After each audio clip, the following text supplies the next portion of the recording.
Earth has become a harsh place. Pollution, disasters, and rising seas have left it broken and almost unlivable. In this future, people now look to the stars for survival. We see passengers boarding a cable transport headed toward Aniara, a massive and luxurious spaceship bound for Mars. Some carry visible burn marks, reminders of Earth's weakened ozone layer. Among the travelers is Emily, a worker on the Aniara. Her role is unique. She serves inside Mima, a powerful AI system designed to bring people peace by letting them relive Earth's green past. Through this virtual space, memories and emotions come alive, giving comfort to those escaping a ruined planet. After boarding, Emily settles into her cabin and meets her bunkmate, another crew member and an astronomer. Soon, the captain's voice fills the halls, announcing the official start of the voyage to Mars. Hope rises as the Aniara begins its 3-week journey. The ship is vast, like a floating city. Passengers explore its shops, leisure areas, and spaces for children. Everything is built to distract them from the reality they've left behind. Then comes the reveal of Mima. Inside a calm chamber, visitors rest on round cushions while streams of shining light ripple like waves above them. This technology takes over their senses, letting them walk again through forests, fields, and waters long lost on Earth. Emily welcomes and guides those who enter the Mima Hall.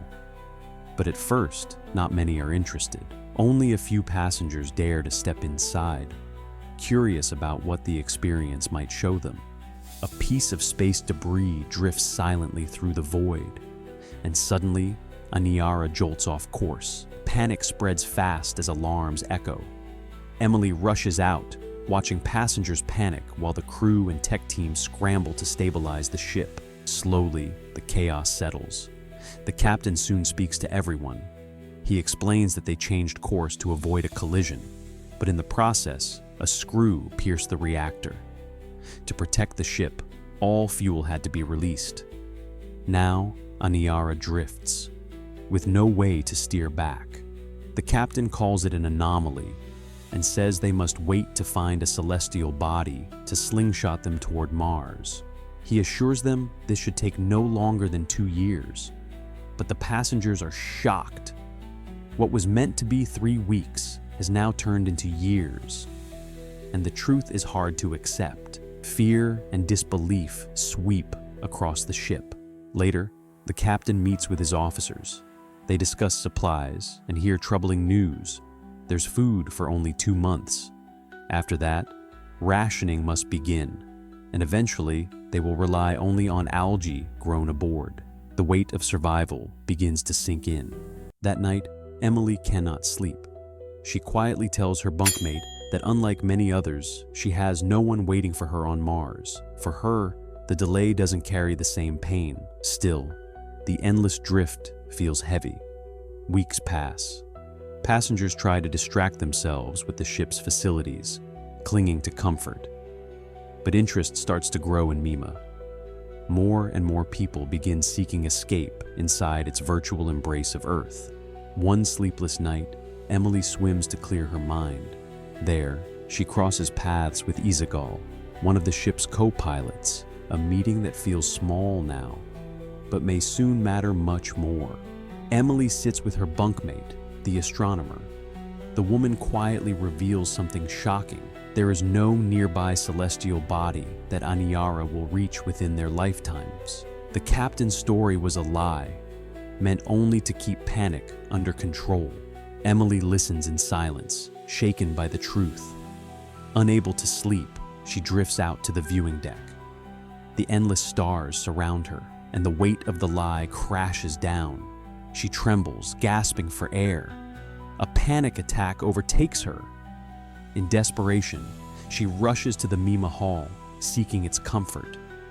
The next day, another passenger collapses in fear. Emily runs to help an older man overwhelmed with the same dreadful news. He explains that an astronomer told him Aniara cannot turn back to Mars. Emily is stunned, but cannot deny it. Together with the crew, she guides the man into Mima, hoping it will ease his mind. Not long after, Emily finally speaks with the captain. She pleads for more staff, as the demand for Mima has grown too large. In their talk, she accidentally reveals she knows the truth about the ship's path. The captain responds calmly. He says once passengers adjust to eating algae, he will tell them openly. For now, he promises her more workers for Mima. 3 years adrift in deep space, passengers begin adapting, though life is far from easy. The ship struggles with algae cultivation and even water purification, but somehow they keep pushing forward. For many, Mima becomes their only escape. Its popularity never stops growing. During this time, Emily develops feelings for Izagal, the co-pilot. She confides in her bunkmate, unsure if Izagal feels the same. Her friend suggests that most people ignore how hopeless the situation really is, but the pilots and astronomers know. They just hide their emotions. Maybe Izagal, too, keeps her feelings buried beneath fear. This thought sparks a small flame of hope in Emily's heart. Early one morning, Emily enters the Mima hall before it opens. She slips into the system and soon finds herself floating peacefully in a lake, birds soaring above her. But then, one by one, the birds begin to fall and break apart in the sky. The calm turns to horror. Emily jolts awake, shaken, but she has no time to process what just happened. As soon as the doors open, passengers flood in. During one session, Emily notices a man begin to whimper. She quickly checks his vision through a device. Instead of the beauty of Earth, he sees only darkness and fear. Emily rushes to pull him out, but he collapses in tears. The long line outside grows restless as she is forced to close the hall. Confusion spreads, and passengers are angry. Soon, Emily is summoned by the captain. She finds him working out with almost obsessive force, using it to cope. Emily explains that Mima has been running non-stop for 3 years, feeding on endless memories, sorrow, and despair, and now it needs weeks to reset. The captain disagrees, refusing to stop the sessions. Emily begins recording everything Mima says. At first, it is scattered nonsense, but then fragments sound like a cry for help.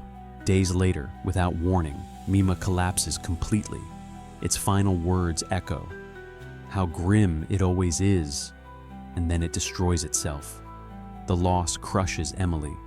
She lies on her bed, tears rolling, broken by the end of the only purpose she had left. Soon, passengers hold a memorial for Mima, but whispers spread, blaming Emily. Rumors claim she wanted Mima for herself. Izagal learns of this and confronts the captain, insisting Emily is not at fault. But he too blames her. Guards are sent to bring Emily in. When Izagal defends her, the captain mistreats her. Izagal strikes him in anger. Security jumps in, beating her down before locking both women away. The ship grows colder, and Emily is left with nothing but pain. By year 4, the Aniara begins to feel different. A strange group forms, almost like a cult. They gather together, chanting again and again, "Come closer, give us light."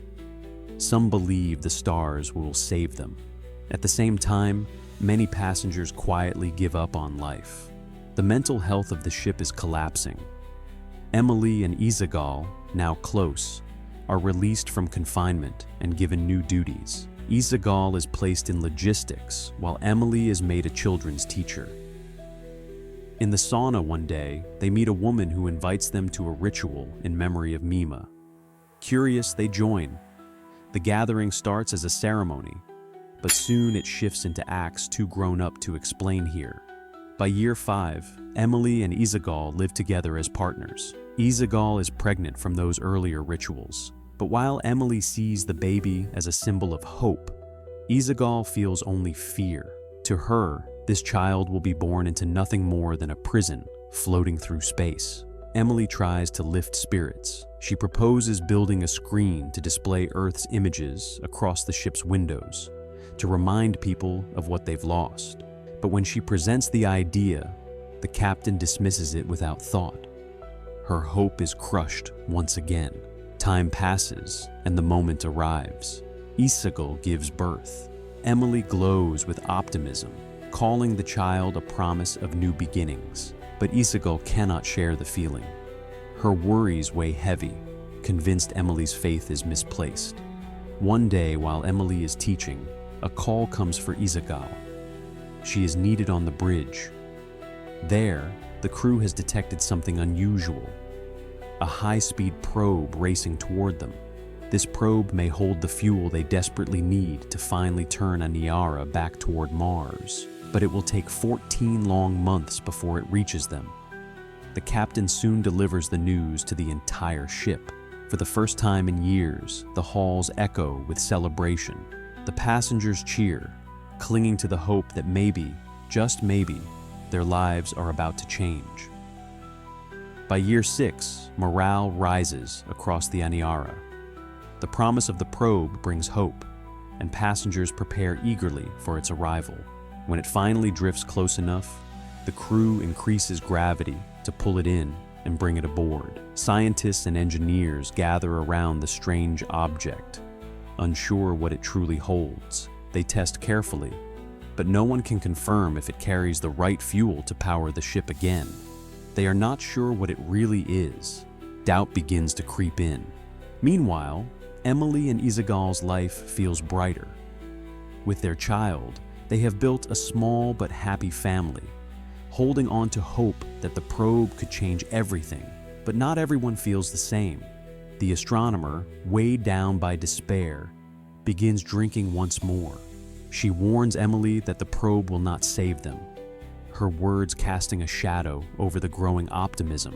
The passengers, tired of waiting in silence, start demanding answers. Whispers spread through the ship. The captain, however, orders the research team to stay quiet until results are certain. He wants control and fears panic. The astronomer is convinced there is no hope. She tells others the probe is useless and compares Aniara to a floating tomb. Her words anger the captain. In a brutal attempt to silence her, he uses a taser. She collapses, and her voice is gone forever. Emily is devastated after the astronomer's passing. To escape her thoughts, she takes some happy meds with friends. One of them reacts badly, while Emily drifts off to dance with another passenger. For a brief moment, she feels free. But soon, Aniara enters a violent space storm. Colors light up the windows, drawing passengers close to watch. Suddenly, the ship is struck by brutal turbulence. People are thrown across the halls. Chaos erupts. Many are injured, and some don't survive, including the man Emily was just dancing with. Shaken, she rushes to Isagal and their child, relieved to find them safe. The captain is starting to crumble under the pressure.